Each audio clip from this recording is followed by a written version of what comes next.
Today is September 15, 2025.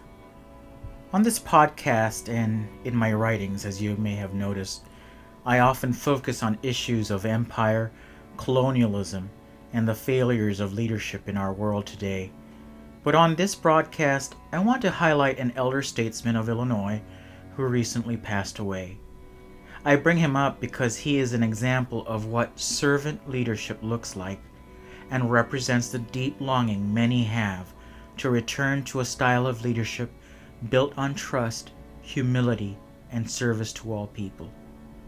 The passing of former Illinois Governor Jim Edgar reminds us of what real leadership can look like.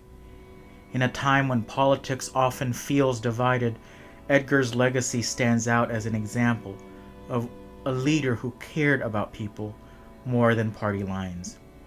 He is remembered as one of the most popular Republican governors Illinois has ever had, a leader who managed to win over not just his own base, but voters in Cook County, the city of Chicago, a stronghold for Democrats. This was not because he changed who he was, but because he made an effort to serve all Illinoisans. Governor Edgar's leadership was not about chasing applause.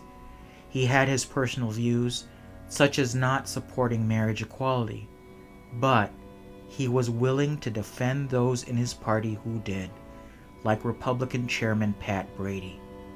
Governor Edgar knew that leaders must listen to the people they serve, even when it means facing criticism from their own side. When party leaders threatened Brady for his support of marriage equality, Governor Edgar stood firm. He understood that Illinoisans were ready for change, and he respected that. Governor Edgar's moral compass set him apart. He was a Republican leader who endorsed Joe Biden and later Kamala Harris for president because he believed the country was more important than political loyalty or loyalty to one person. That choice took courage. It showed that he valued character and unity over party power.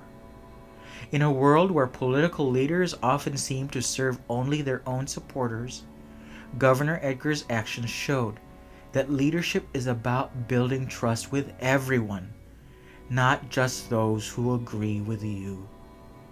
His example speaks to what our nation needs today: leaders who are steady, humble, and willing to listen. Governor Edgar did not need to raise his voice or create division to be respected.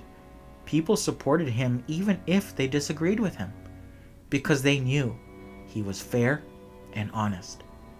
He was proof that you can stand for your principles and still treat opponents with dignity. Governor J.B. Pritzker praised Governor Edgar's approach after his passing. He said, "His commitment to reaching across the aisle in service of the people of Illinois undeniably made our state better. Now more than ever, we should channel that spirit and resolve to live as Governor Edgar did, with honesty, integrity, and an enduring respect for all." I wanted to highlight Jim Edgar's leadership and accomplishments. He earned bipartisan respect by working closely with Democrats and Republicans alike. He won statewide elections twice and even carried Cook County, a Democratic stronghold. He balanced Illinois' budget and left the state with a $1.5 billion surplus when he left office. He focused on ethics reform, improving government transparency and restoring public trust after years of political scandal. He supported education funding increases as a Republican, making schools a priority. He defended fellow Republicans who took progressive stances, showing he valued listening to the people over towing the party line. He spoke out for country over party, endorsing Joe Biden and later Kamala Harris in a highly polarized era that still continues today. And he remained active in public service and leadership, mentoring even after leaving office, emphasizing civic duty over power. Governor Jim Edgar's life challenges today's leaders to be more than partisans. It challenges them to act with courage and integrity, to listen with compassion, and to serve all people, not just the ones who voted for them. That kind of leadership is rare, but it is exactly what America needs.